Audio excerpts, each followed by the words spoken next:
channel. So, for today's video, magluluto tayo ng munggo. Ayan, umpisa na natin. Painitin muna natin ang ating mantika.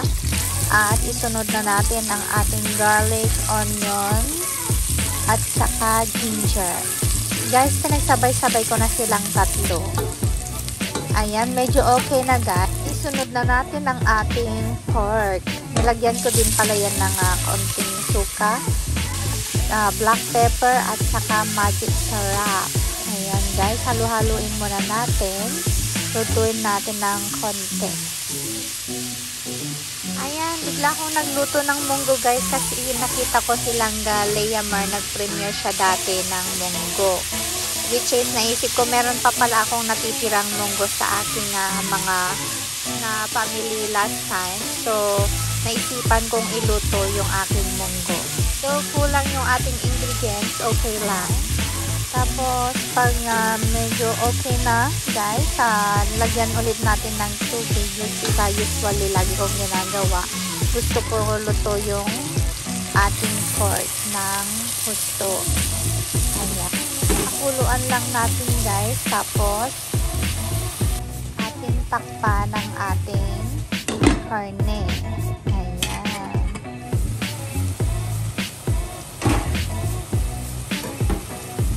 Inaluan ko din pala to guys ng Knorr cubes. Ayan.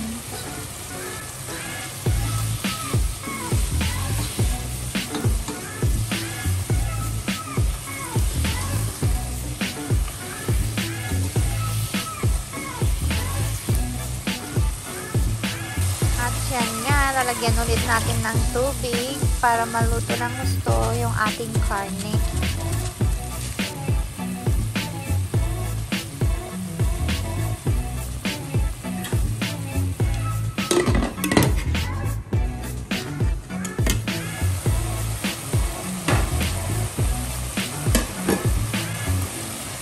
Ayan, medyo tuyo na guys. Lalagyan ko pa ulit ng tubig yan. O, diba? Twice akong naglalagay ng tubig para luto yung ating karne. At yan yung ating munggo na pinakuluan ko na kanina para mabilisang luto lang ang gagawin natin. Ayan. Halu-haluin lang natin guys para mag-mix yung mga ingredients ng ating munggo. Guys, madalian lang to guys kasi ako ay biglang nag-crave ng munggo. Ayan. Haluan pa natin ng konting tubig ang ating munggo para marami-rami ang aking kakainin later.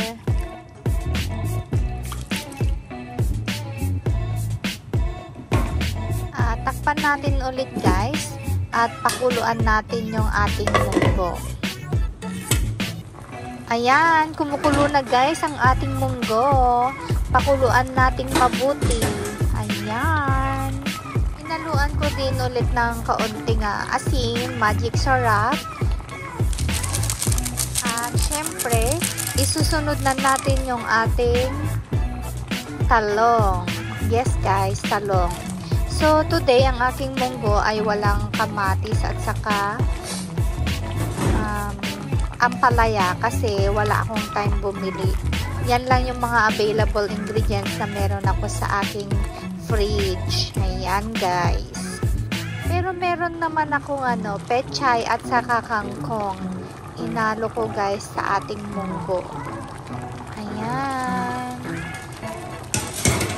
Pakuluan lang natin ng konti at pwede na tayong kumain guys. Ayan. Takpan lang natin ulit at lutuin ng konti guys. At yan na nga, okay na guys. Ready to serve. Kainan na!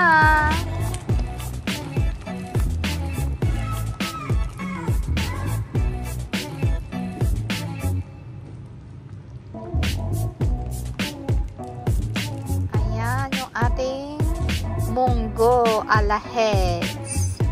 Simple recipe lang yan guys. Ayan, thank you for watching guys. See you again next time. Don't forget to like, comment, and click the notification bell. Thank you. Bye.